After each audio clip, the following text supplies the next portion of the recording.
Welcome everyone. Thank you so much for coming. Today we are talking about stress management.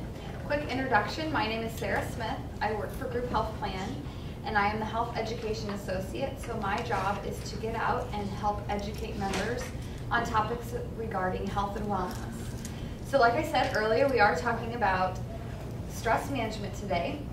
I'm going to walk you through a PowerPoint, and hopefully after you leave today you will have a little bit better understanding of some simple and easy, cheap and effective ways to manage your stress. So we'll begin. What we're going to talk about today is first we're going to talk about why managing stress is so important. We'll talk a little bit about the consequences of not managing our stress, what happens when we do effectively manage our stress, common barriers that stand in our way to prevent stress management, and lastly, strategies for stress management. So first, let's start off with just what is stress? What is the definition of stress? Stress does come in many different forms to many different people. For instance, a traffic jam may be a stressor for you, but it may be an extra 10 minutes before the stressors at home hit. So we have to keep in mind that stress is different for everyone, but the basic definition is just the inability to cope with a threat. That threat could be real, or it could be a threat that we've created within us that is a threat to our well-being. This results in physical adaptations by our body and responses as well. Stress can lead to poor health and injury if we don't combat that stress. We have both good stress and bad stress. A lot of times you'll hear people say, oh, I thrive on stress and I live for it and I love it. And that's okay. Most of the times that is good stress. Good stress, we'll call them challenges. It's a very important ingredient for healthy work and just emotional life in general. Good stress motivates and energizes us both physically and mentally.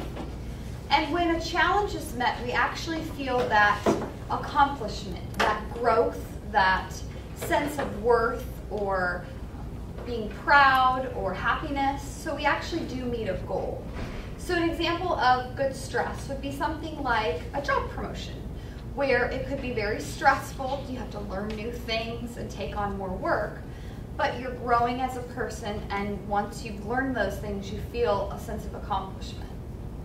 Vice versa, bad stress, or the stress that negatively affects our bodies, are things that really just have no good outcome at all. So something like financial troubles or a death in the family or a sickness or illness where nothing really good comes of it, and if we don't manage that stress, it can actually affect us.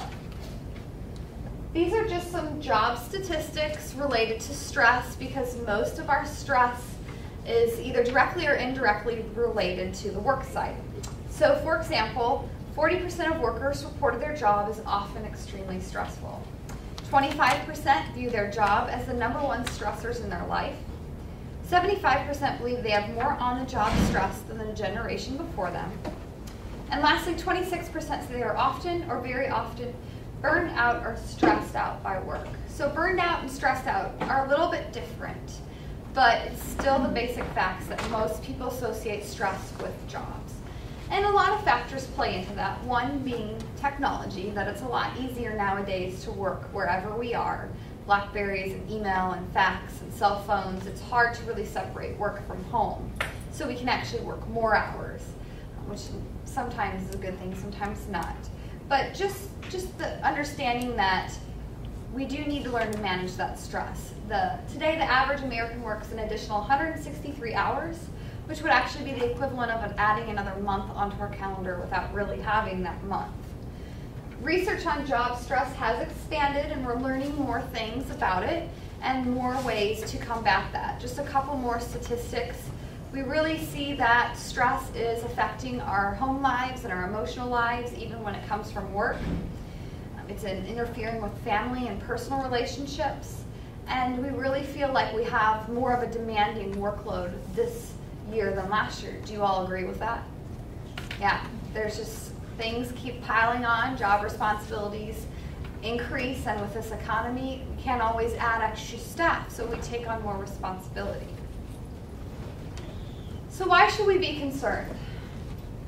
A lot of experts will tell you that stress may cause at least 50% of all disease, and it is directly related to heart disease and cancer. Research shows that stress has a dramatic effect on our immune system. Research indicates that the part of the brain that controls stress pumps massive amounts of hormones when you are stressed out. The cells in the immune system, in turn, are drenched with these hormones, essentially causing them to stop fighting to keep your body healthy. So in situations of chronic stress, where we always having these hormones released, our body is less able to handle common diseases like bacteria and viruses that enter in, and instead they're just trying to combat these stress hormones that we're pumping out ourselves.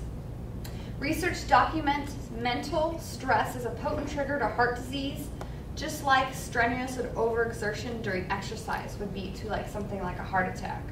And more than 1.2 million lives a year are lost due to heart disease.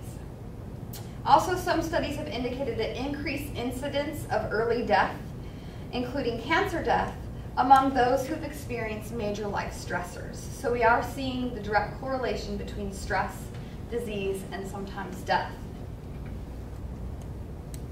So that's the worst case scenario.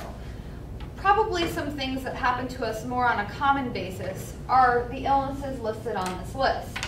Accidents, sometimes cirrhosis of the liver, maybe suicide, just general migraine headaches, digestive problems, mental illness, sleeping problems, high blood pressure, asthma, allergies, ulcers, tooth decay, the common cold and lung ailments. So not necessarily saying that stress creates these problems, but maybe just that it makes them a little bit worse. Or maybe we have an allergy or asthma flare-up when we are stressed out, when normally it wouldn't happen.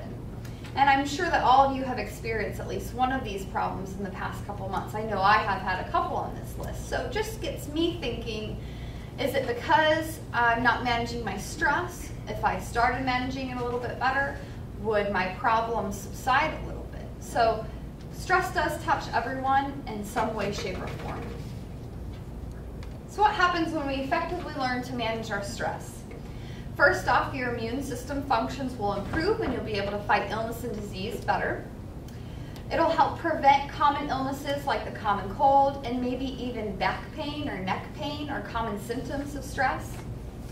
And sometimes your energy levels will actually increase, whether you're getting better sleep or you're just feeling better. That way you can put more time and more energy into work, family, personal life, and so forth. Sometimes our sleep improves just because we're managing our stress. Digestion can improve. It helps to teach us how to stay calm when the going gets tough. And we actually can become more positive, more motivated, more focused, whether that be at work, at home, or whatnot. So there are a lot of benefits to actively managing our stress.